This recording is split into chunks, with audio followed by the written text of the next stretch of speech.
Good morning and good afternoon for those of you in Mexico and the East Coast. My name is Richard Kai, and I'm the president and CEO of the Institute of the Americas based in La Jolla, California, on the campus of UC San Diego. On behalf of the Institute, I'm pleased to welcome you to today's virtual presentation on our newly released policy white paper entitled Clean Energy Cost Savings, a study of Mexico's Federal Electricity Commission, CFE. Our study is co-authored by two respected Mexican experts in the country's energy sector, Francisco Salazar and Francisco Barnes. Published in English, the study provides a fact-based economic analysis of Mexico's current policies and regulations, providing an assessment of the impacts both in terms of CFE's financial outlook as well as their emissions profile. The Institute study is timely because if Mexico's proposed constitutional energy reforms are ultimately approved by the Mexican Congress, it will result in major restructuring of the country's electric sector and its energy markets. Here, the impacts will not be limited to Mexican ratepayers.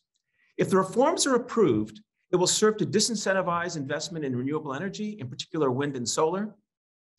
But not just for Mexican companies, it will also impact US and Canadian companies, as well as those from third countries. Also, the proposed reforms will be a clear violation of the USMCA, so the issue warrants further discussion when President Biden and President López Obrador and Canadian Prime Minister Trudeau meet today in Washington for the North American Leaders Summit. Additionally, since there's the potential for rising CFE energy costs that could be passed on to the consumer, the issue is likely to be of interest of many Mexican Americans and migrants here in the United States that regularly send money to their families back home in Mexico. Higher energy costs could mean that migrants on this side of the border may end up with greater out-of-pocket expenses to help their struggling families in Mexico cover that gap. At this time, I am pleased to introduce Jeremy Martin, the Vice President of the Institute of the Americas Energy and Sustainability Program, who will introduce our two co-authors and moderate today's session. Jeremy, go ahead and take it away. Well, thank you, Richard. We definitely are very pleased to be able to launch this report today, as Richard just noted. It's an important analysis of clean energy in Mexico and its state-owned power company, CFE. We'll get into exactly some of the items and issues that Richard highlighted in terms of cost savings and environmental impacts that have been actually avoided because of clean energy generation in Mexico. Again, Richard mentioned, I think it's no secret that the leaders of Mexico, Canada, and the United States are meeting in Washington, D.C. A few of you might have heard that, or maybe you've seen some news. The good news, I would say, is energy probably won't be so contentious today because the leaders will have to debate the soccer matches of the last week or so. So fortunately, thanks to those results on the pitch, energy may not be such the contentious issue that otherwise would have been. But joking aside, there's no doubt about the role of energy, competitiveness of the North American market, competitiveness of Mexico itself, economic relationships, of course, what Richard highlighted in terms of the USMCA free trade agreement. There's a host of those issues. It's a major sector for investment across all three countries, and that is something we want to talk a little bit about as well. Richard highlighted that this is an economic study. It's factual, it's rigorous, and it's an assessment in facts of what the impacts are. And we'll share with you the exact details of that. And our authors have gone to excruciating detail to highlight just exactly the extent of the cost savings and the avoided cost and the avoided emissions. And of course, we meet today not long after the Glasgow summit ended and the gavel came down last weekend on the UN climate pact, the Glasgow Pact, I guess is what we'll call it now, and just exactly what that means in terms of emissions and how Mexico continues to perhaps be a relevant player or not in the international climate debate and construct. Finally, I think it also bears mentioning, not just in Mexico, not just in North America, but globally, this is a particularly contentious moment for the world of energy and the energy sector. The debates around energy security vis-a-vis climate action, how countries develop and pursue a sustainable path, how countries pursue energy security for their citizens at the same time of confronting and managing climate, what's the most sustainable course. And I want to emphasize to wrap up here that we know and we understand that these are absolutely sovereign questions and debates that are domestic at the end of the day. They are debates around what the sovereign and what the governments of individual countries choose and decide, given the political will and the support of their populations. But at the same token, we believe, and that's why we're so delighted to have this report presented today, that we believe in the informed and fact-based debate, and one that we think in Mexico needs more of an informed and fact-based debate around these critical topics. And so with that, let me formally turn it over and introduce my colleague actually here at the Institute of the Americas, Francisco Javier Salazar. He's non-resident fellow at the Institute of the Americas, former chairman of the Energy Regulatory Commission, CRE, in Mexico. I first met Paco Salazar when he was the head of the lower house in the Mexican Congress, when he was chairing not head of the lower house, excuse me, head of the lower house Energy Committee, and he was chairing the Energy Committee in the lower house of the Mexican Congress. And Paco Barnes. This is the two Pacos. You should have heard some of our prep meetings trying to make sure we kept it all straight. But Paco Barnes, Francisco Barnes, is another dear friend, former CRE commissioner, former deputy secretary of energy in Mexico. And also, and it bears mentioning here, the former rector, the former president of the National Autonomous University of Mexico, UNAM, and somebody who I've also known for many years and has been a distinguished thought leader in the Mexican energy and regulatory space for decades. Together, and I hope they don't mind me saying this, together they have over 50 years, probably more, but we'll call it over 50 years of experience and knowledge that they'll share with us today. So without any further ado, let me turn it over to Francisco Salazar, my colleague and non-resident fellow at the Institute, who will lead us through exactly what the paper sets forth in terms of the cost savings. Paco Salazar, over to you. Thank you, Jeremy. Thank you very much. And it's a pleasure to be here today, sharing with you this research that Paco Barnes and myself have done during the past months. And I think it is important. It's a research that deals with very contentious issue recently in Mexico, since the new administration took over by the end of 2018. They started criticizing renewable energy within the electricity sector. And one of their major arguments is that the renewables are not cheap, that they're very expensive, and that they had also some other technical problems. But a big part of the debate was related to the cost. So what Paco Barnes and myself did was we tried to really get into the details of different costs of different technologies used by CFE, with the purpose of comparing what were the real costs, the variable costs of the different technologies. And what we found is that CFE really has a lot of savings when they use renewable energy. So how did we perform this research, and how did we arrive to this conclusion? Well, basically the way we did this is we started using basically some of the information that CFE itself has. And to do that, to calculate the variable cost of the different technologies, we use for the thermal technologies, we use basically the thermal efficiencies of the different plants within CFE fleet, generation fleet. So basically, we had information regarding the efficiency of the different technologies, and also with that information, what we basically did is we calculated the heat rate for the different technologies. Using the heat rate is very useful because when you have that information and when you have the price of the different fuels that you use under the different generation technologies, what you can have is the variable cost of these technologies. On top of that, of course, you have to add the operation and maintenance cost. So basically what we did is to calculate what was the different cost of these technologies, So what you can see here in this slide is the result of that. Basically, no surprise, the combined cycle using natural gas is technology or is technology that costs the less. Basically, it has the lowest cost. And of course, using a gas turbine with diesel is very, very expensive. If you use instead fuel oil, you will be very expensive, but not as expensive as with the diesel. So basically, this is a calculation of the different variable generation costs for different technologies. Again, this is pretty straightforward. It's just a matter of finding what was the efficiency, converting that by calculating the reciprocal value of these efficiencies, calculating the heat rate, and then multiplying that by the different cost of the fuels.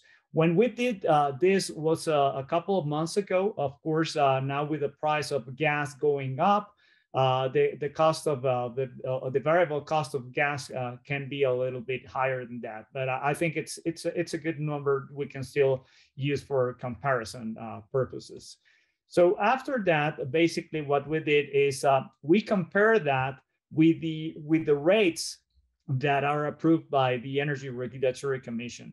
The rates that are calculated by CRE basically are the result of an analysis of the contracts that CFE basic supply has with other CFE subsidiaries, with their generation, with the generation companies, with CFE Gencos, and also with the private companies that they buy energy from. And basically what they do is they calculate the costs of supplying the customers, and based on the allocation of these costs to different kind of users, they have a calculus for the rates every month. So what we did is we try to compare what were these variable costs against the rates, and to do that, basically we chose the rates for basically the typical rates that could be used by industry. And also, of course, the rates vary depending on the region of the country where you're located at. So what we did for this purpose is we chose 3 regions. We chose the Bajío region, which it's a good representative case of most of the country. But we also used the Yucatan Peninsula as one case to analysis and to study. And I won't talk about the other case right now, but I will do it at the end of the presentation, the Baja California Peninsula as well.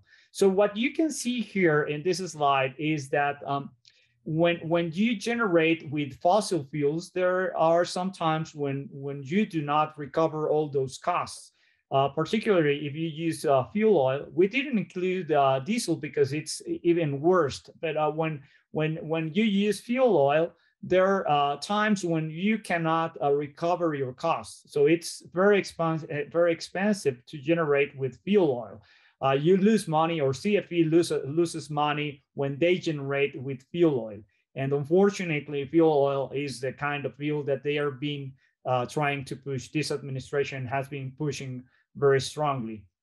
And that is for the Bajío case. And when you go to the Yucatan case, it's even worse. And then in Yucatan, you use a lot of diesel because you don't have all the fuel oil. And for combined cycle plants, you cannot use fuel oil. Sometimes you have to use diesel, but you cannot use fuel oil. So as you can see here, using fossil fuels represents a big loss for CFE during some time of the day because of they cannot recover the cost with the approved rates by CRE.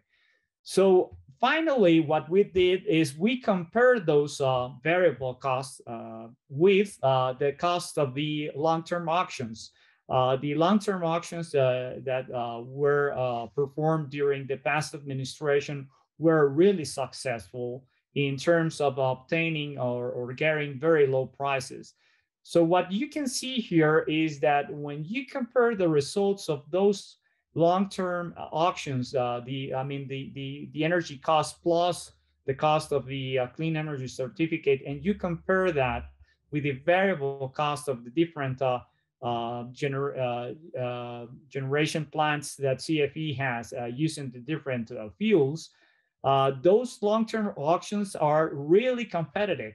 As a matter of fact, what you can see here is that the cost of the third long-term auction is the lowest cost for CFE. So CFE really benefits from using these long-term auctions. Unfortunately, this administration decided to stop them, not to continue with them. And that is a pity because as you can see, CFE would save a lot of money. Even when you compare the variable cost of a combined cycle using natural gas, which is typically the lowest cost you can find or you could find in the past, because technology is changing, and this is something that it's changing right now. What you can see is that the auctions were really, really competitive. Even the first auction that was not as competitive as the third is very competitive. It's even more competitive than natural gas on open cycles on those kind of technologies. Is cheaper than coal in Petacalco. It is not cheaper than the coal that it's used in the other plants with local coal. Local coal, domestic coal is very cheap, but it's also very, very dirty, very inefficient. It has a lot of ashes. And we didn't do that analysis, but if you take into account that the quality of the coal, pretty sure that the variable cost is even higher than that. But for the purposes of a comparison, I think it's enough to see that the auctions were really, really competitive, and that CFE saves a lot of money, really a lot of money when if they were using the renewables instead of their own generation plants. So let me stop here and now turn it over to Paco Barnes.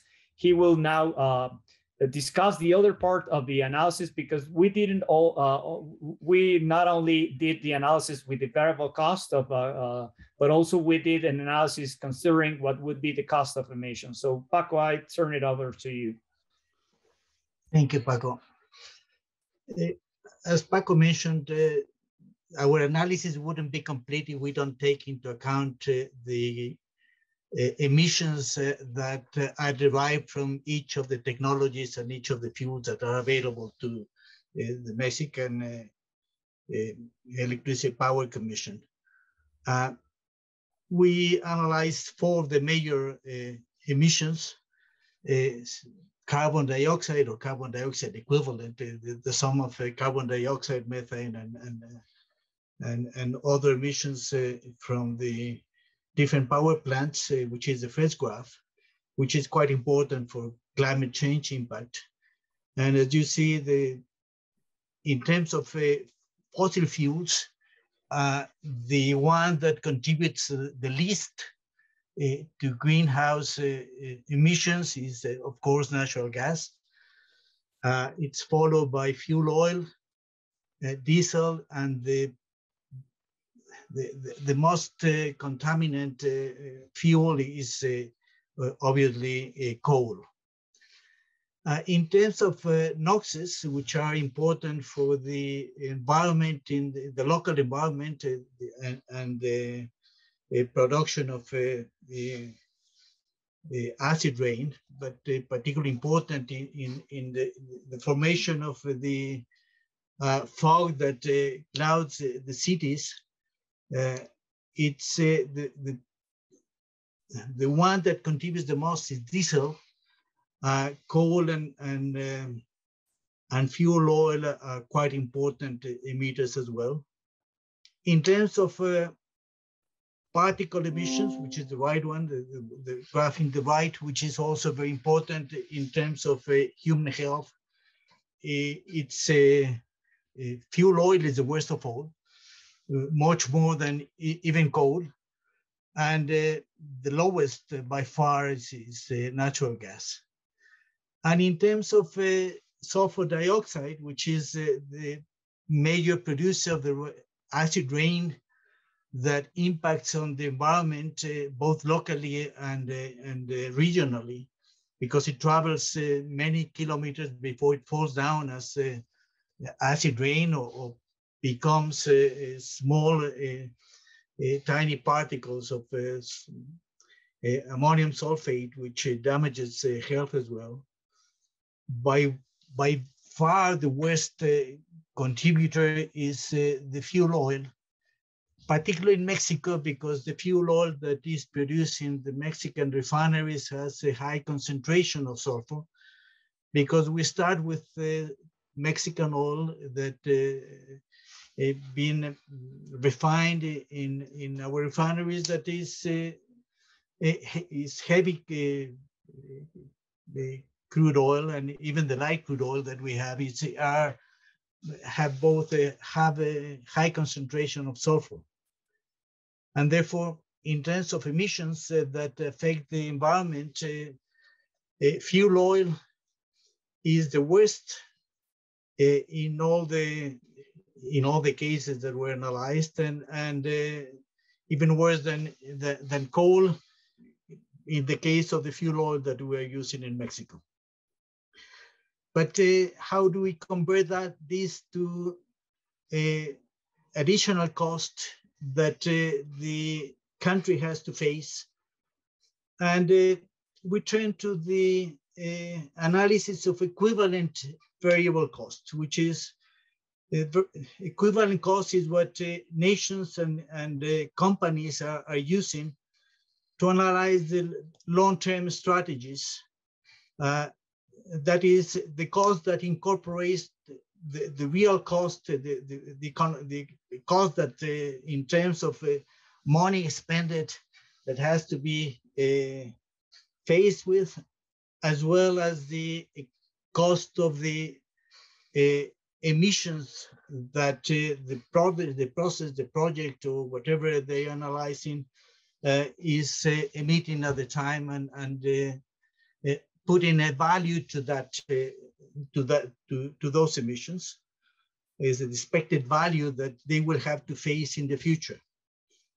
We took two specific cases for our comparison, our carbon dioxide and sulfur dioxide.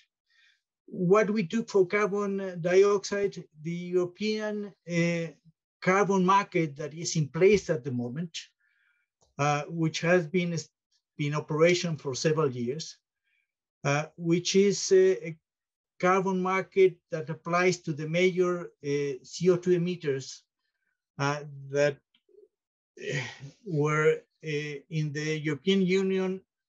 They are allotted a specific amount of emissions each specific year, calculated in terms of how to reach the goals that the European Union has assumed in terms of reduction of greenhouse gases.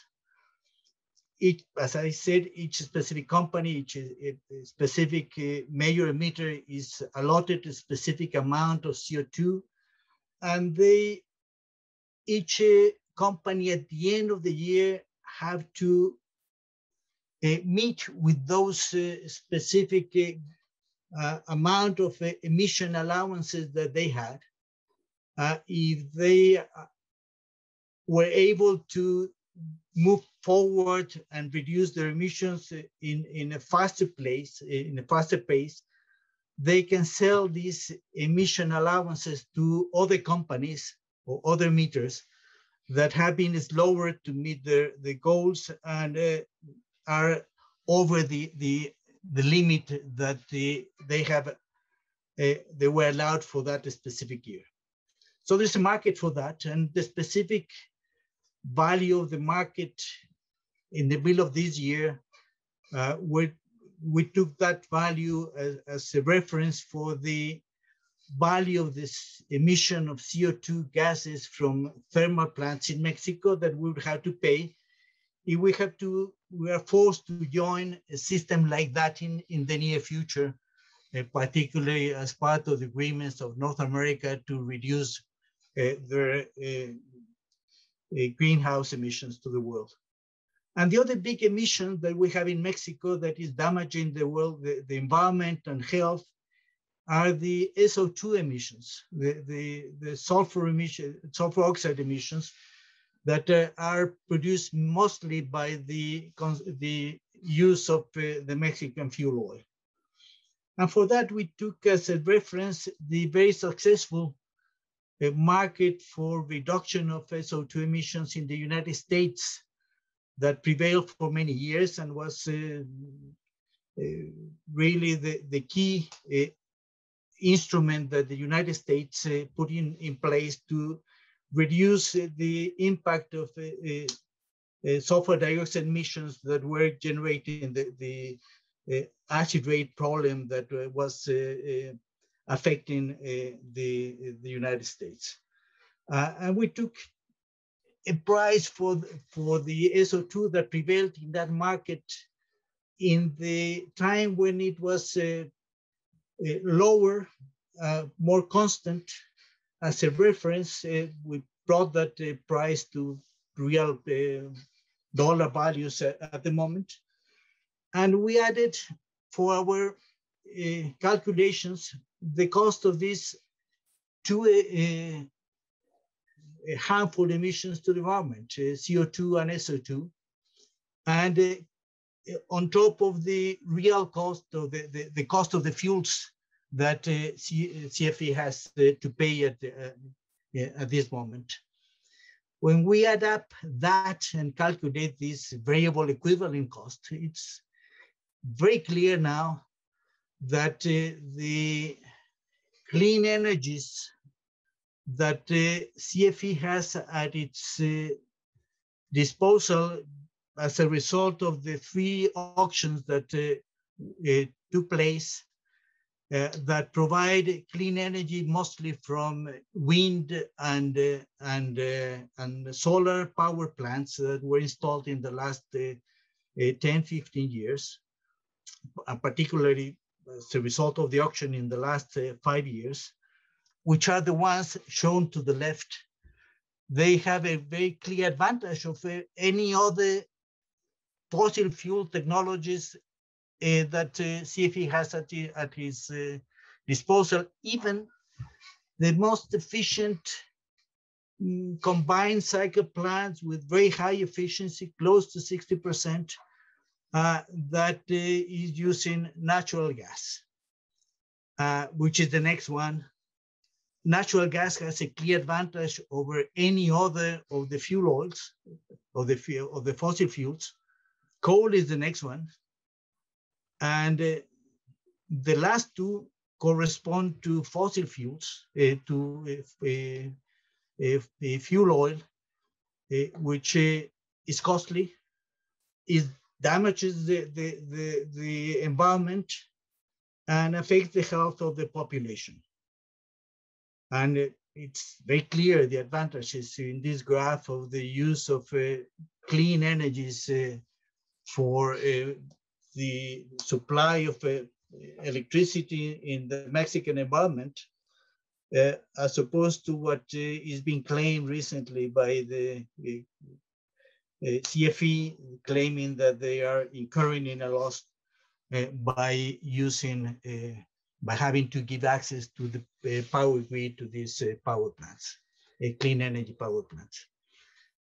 Mexico will not be able to meet the goals that we have imposed in our legislation in terms of clean energy content for the next years, 25% in 2018, 30% in 2021, and 35% in 2022. That is imposed in the Mexican transition law.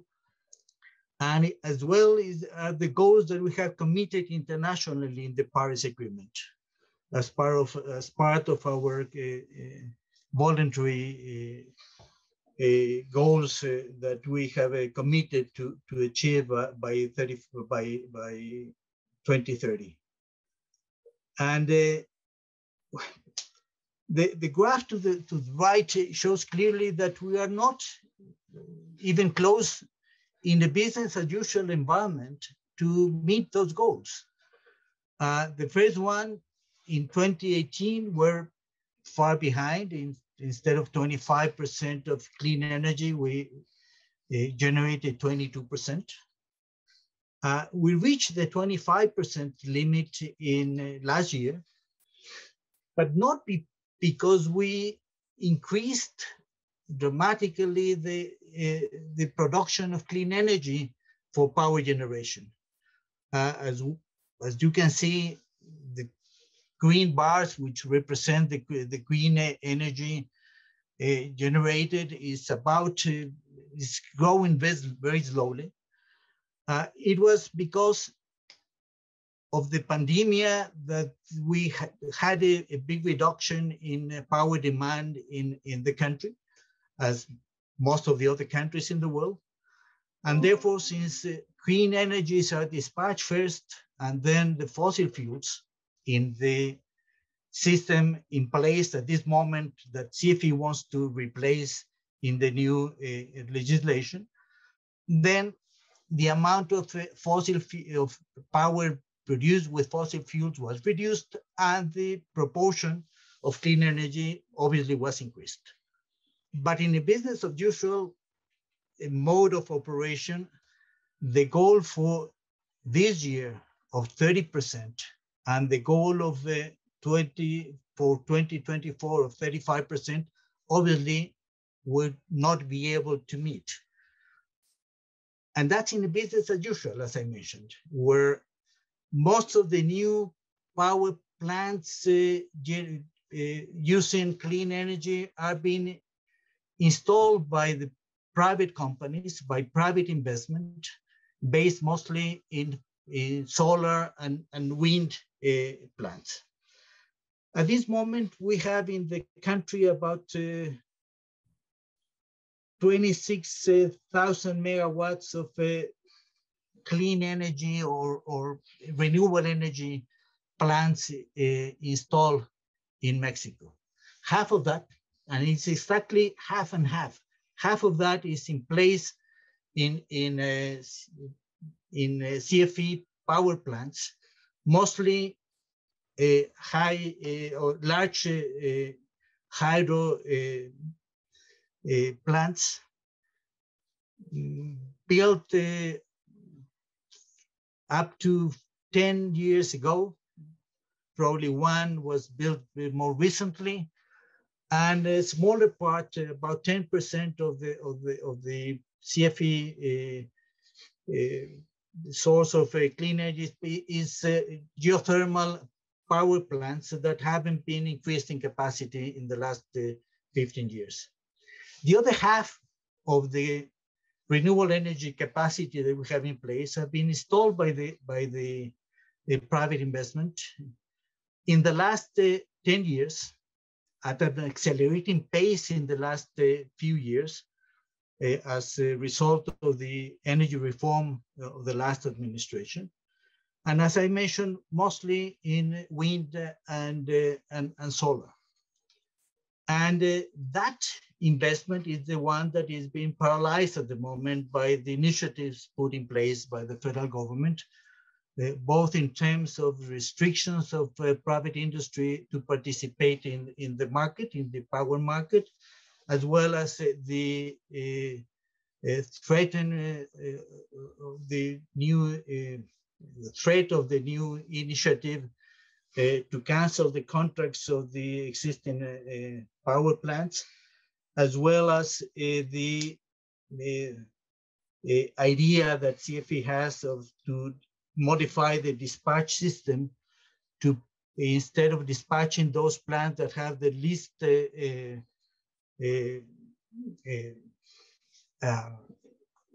least cost for dispatch. What they want to put in place is a system where they dispatch first the power plants operated by CFE, and then the power plants of the private investments. And we analyze a specific case of what is going on with this problem that Mexico is facing of not being able to export anymore the fuel oil produced in the Mexican refineries to the international market that was being used mostly for in the last years for fuel oil for ocean transportation. In Mexico, the use of fuel oil has been abandoned by everybody. Not only the industry has moved to natural gas wherever they could, and most of the industries is operating on the natural gas at the moment. Even Petróleos Mexicanos, Pemex in the refineries prefer to burn natural gas instead of their own fuel oil because of cost and environmental issues and maintenance cost. And the only place left in the country to push the fuel oil that we cannot export is in the power plants all power plants that CFE has at their disposal. A specific case is the case of Petacalco. It's a modern, of the 3 coal plants that we have in Mexico, it's the most modern one. It is comprised of 6 units of 350 megawatts each with 35% efficiency. On 1 unit, the larger one, which is supercritical, the most recent one operating with 41%, that fortunately cannot operate on with fuel oil. They are designed, all of them, to operate with high quality imported coal.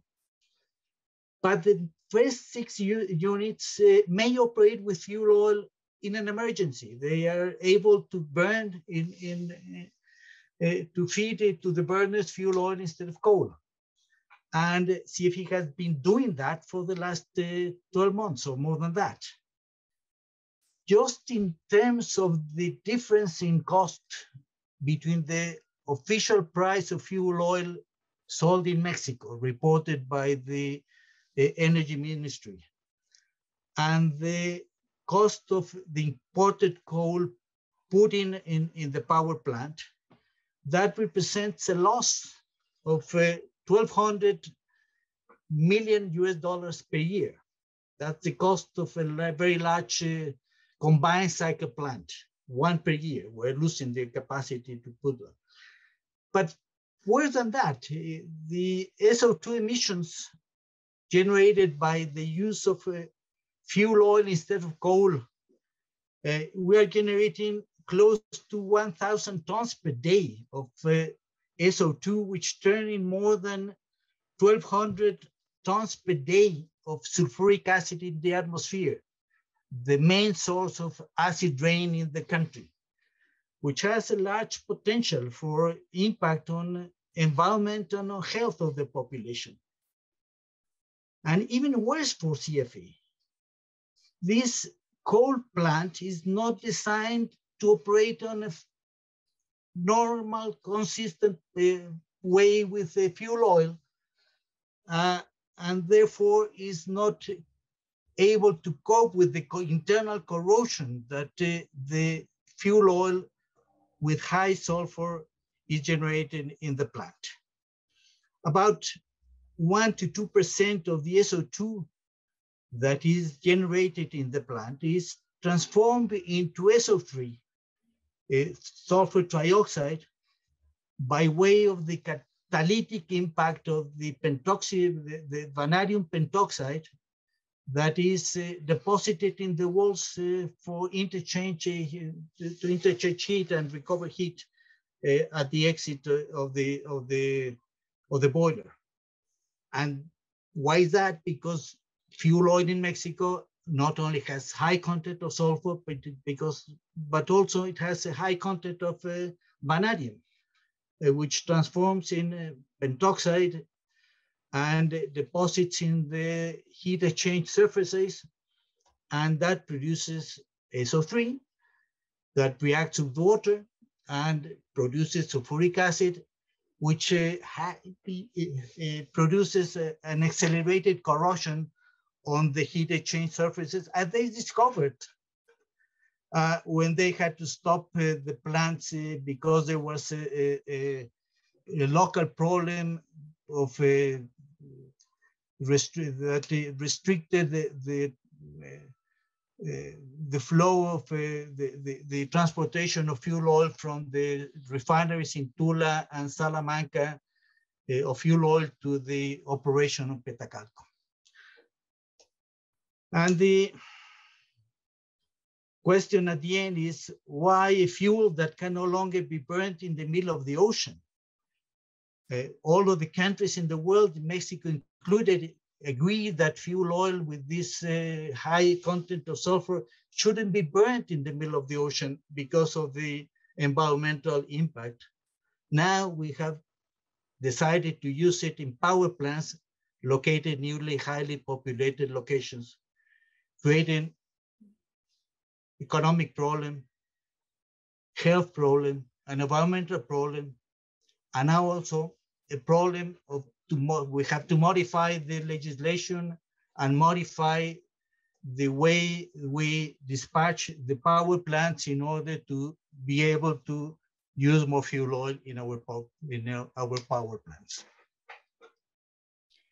Thank you, Paco. Now let me I'll continue from here, and we'll talk also about the last case study that we did, which was focused on Baja California Sur.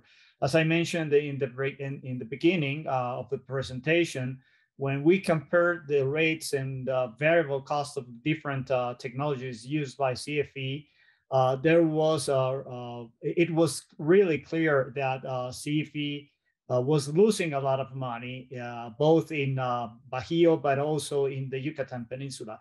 But if you take a view into what's going on in Baja California Sur, what you will see is that this is the worst case. And you can see here that unfortunately in Baja California Sur, CFE is not able to recover the cost of using fuel oil or using diesel, which are the fuels that are used mainly by CFE there.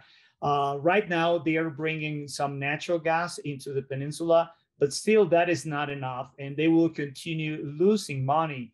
And why is that? Well, because most of the capacity of CFE there will still use fuel oil. They have in La Paz, which is basically where most of the capacity is located, they have 210 megawatts of fuel oil operating as internal combustion machines.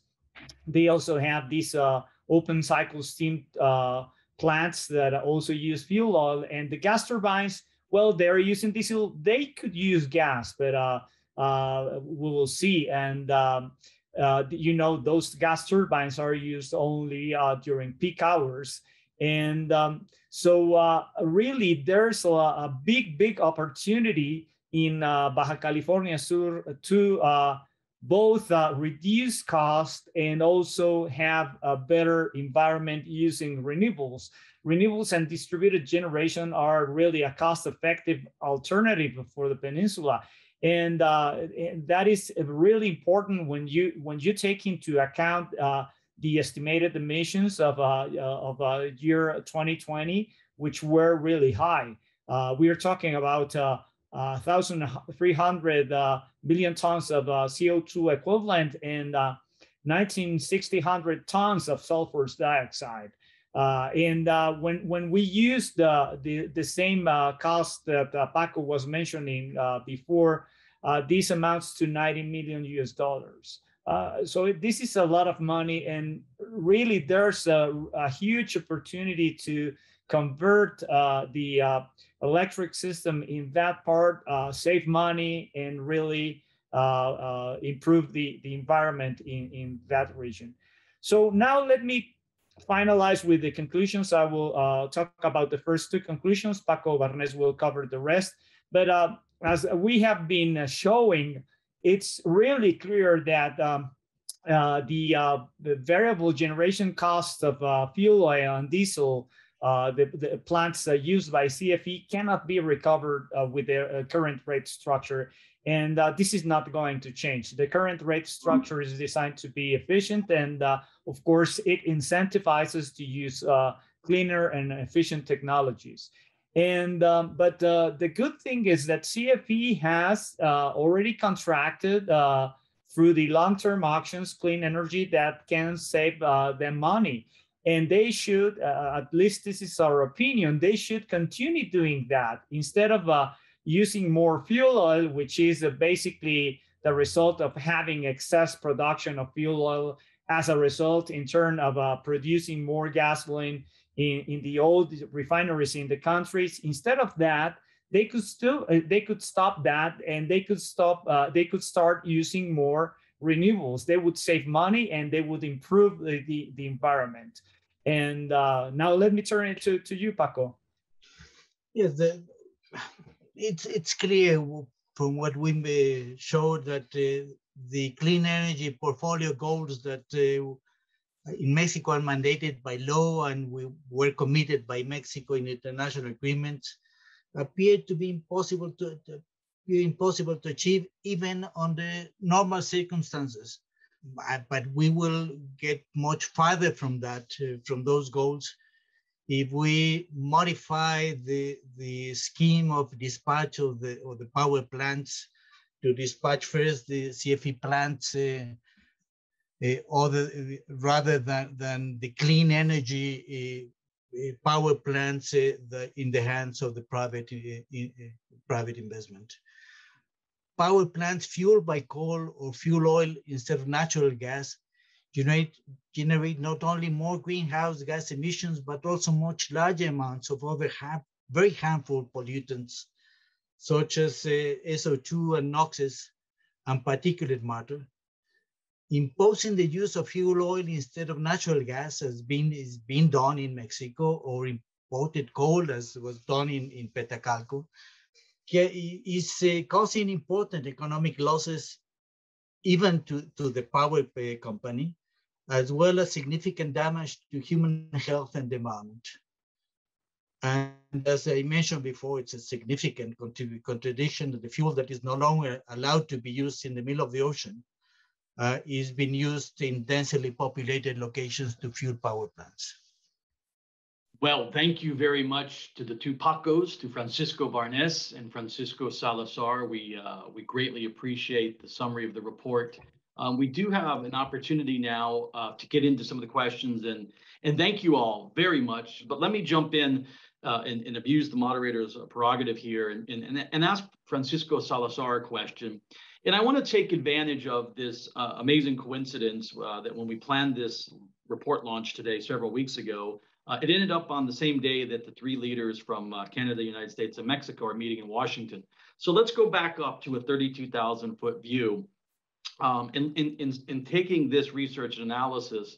But what does this signify for the broader question of North American economic competitiveness and economic integration?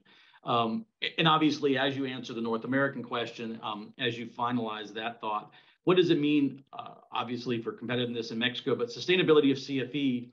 And if the new reforms are passed, what's it mean for the sustainability of Mexico's electric sector more broadly, or more importantly? Paco Salazar, what do you think? Over to you on this 32,000-foot view of the question. Well, I think if CFE does not change, or this government does not change its policy of using more fuel oil instead of renewables, it will hurt the country. It will hurt Mexico. It will hurt its competitiveness. And of course, it will have a lot of impacts throughout the economy, because the problem with fuel oil compared to renewables, and even compared with natural gas, is that it's really expensive. And I'm not going to talk right now immediately about the environmental impacts, which are terrible, and Paco has already mentioned those. But the problem is that the cost of using those fuels, the cost of using fuel oil, is really, really high. We have performed an analysis, and you remember, Jeremy, this is an analysis what we shared also for the Institute of the Americas. Using fuel oil can mean something like around between $2 and $3 billion more of cost per year in the country. And who's going to pay for that? If they don't increase the rates, it is the industry that will pay for that. And of course, the industry is competing with the rest of the world. A lot of American and Canadian companies have have moved down to Mexico because there were resources there. There was a economic cost of labor. There were opportunities of bringing down those investments. But with high costs of energy, those investments will not be sustainable. And not only that, right now, after COP26 and these conscience around the world leaders about doing something about climate change, I'm pretty sure the restrictions will be will become more and more strict to export goods that are not produced with clean energy. So it will really impact the economy directly, indirectly. It will hurt the industry. It will hurt the taxpayers, the consumers. It's a terrible mistake. And unfortunately, what we have just shown is the main content of the bill that has been presented by the president. And so the worst is that if that bill is approved by Congress, what we would have is this is something that it's already an obligation. Right now, there are a lot of companies that are fighting this through the courts, and they've been winning. But the problem is that if the law is changed, I mean, the chances to revert that will be very low, and the country and CFE itself will be hurt because CFE will be paying more, and politically increasing the rates and increasing the cost will not be sustainable. No, and obviously, and I think that there was a question in the chat, but I think we'll come back to the issue of if there is an increase of cost, it's not going to be passed necessarily to most consumers, average citizens in Mexico. There'll have to be subsidization. There'll have to be federal budget allocation. Let's come back to that because I want to go back to, or go to Francisco Barnes. Thank you, Paco Salazar, on that. It's very evident and very alarming. Paco Barnes, you talked very specifically about the clean energy mandates, the clean energy commitments, the portfolio goals and standards, both in terms of 2021 and 2024. You were very clear that it's very unlikely that those will be met, especially as the recovery increases demand and consumption. So explain the possible consequences, because what I'm very interested in here is, and again, we have the context of the leaders meeting, and we have the context of the Biden administration being very, very forward-leaning on clean energy commitments, and particularly, obviously, on the heels of Glasgow. So what's the consequence for Mexico if they don't meet that, both domestically and in the context of North America? First, let me explain that on the business as usual, there has been a slowdown in the implementation of the new solar and wind energy plans that the private investment was putting in place in Mexico. And since the only resources that CFE has, water and geothermal, are not moving much, it's going to be very difficult to meet them, even if we don't change many things. If we modify the environment, the legal framework as it is proposed by the federal government, then this private investment in solar and wind will stop completely. CFE will have the full load of meeting the environmental goals that we have. What they are proposing to do is to repower the hydro system, which will allow them to put in place probably another 500 megawatts of power generation with hydros, which will not account for much. And they are not doing anything in terms of the geothermal power plants. CFE was forced to participate in a solar project initiated by the recently elected governor of Sonora, which has one of his key projects is a solar plant. Right. And convinced the president, and CFE was forced to participate in this. But even with one single solar plant will not change the environment. Well, that plant is claimed to be 1,000 megawatts. So we won't be able to meet our requirements. Furthermore, all the companies, Mexican and international companies that are operating in Mexico, that have these ambitious goals with the customers, with the investors, with the suppliers of becoming cleaner in the future. Yeah. Will have a big drawback. Yeah. Because they have, at this moment, they have exceeded the average generation of clean energy, because they have invested heavily in new clean power plants. Yeah. If this legislation goes on, then they will be again customers of CFE and receive just plain vanilla in terms of a clean content. So there will be a big drawback in terms of where they are positioned now, and of course will be unable to meet with the goals that they have already put in place and that's just assuming that we are only in the world and there are no more restrictions. But we're part of the North American scheme of development. Right. Where the US and Canada are taking the leadership again in meeting with climate change and moving forward and imposing strict measures to reduce the amount of fossil fuels used in all along the economy.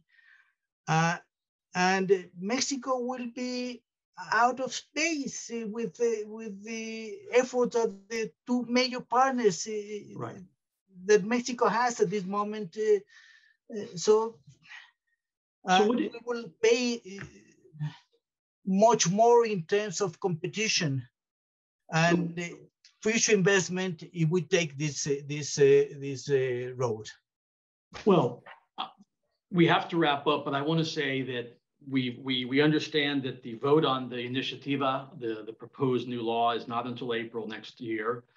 We hope that this report and this analysis, in addition to the comments that we've just heard from our co-authors, will continue to inform and shape the debate in Mexico. And to your point, Paco Barnes, perhaps what we saw in the draft initiative for the law changes a bit to perhaps incorporate some of those elements you just noted, which remains in line with the goals, but also allows for still some of the clean energy and particularly consumer choice that's so important. So fingers crossed, we hope for an informed and positive debate as Mexico goes forward in terms of the electric sector reform.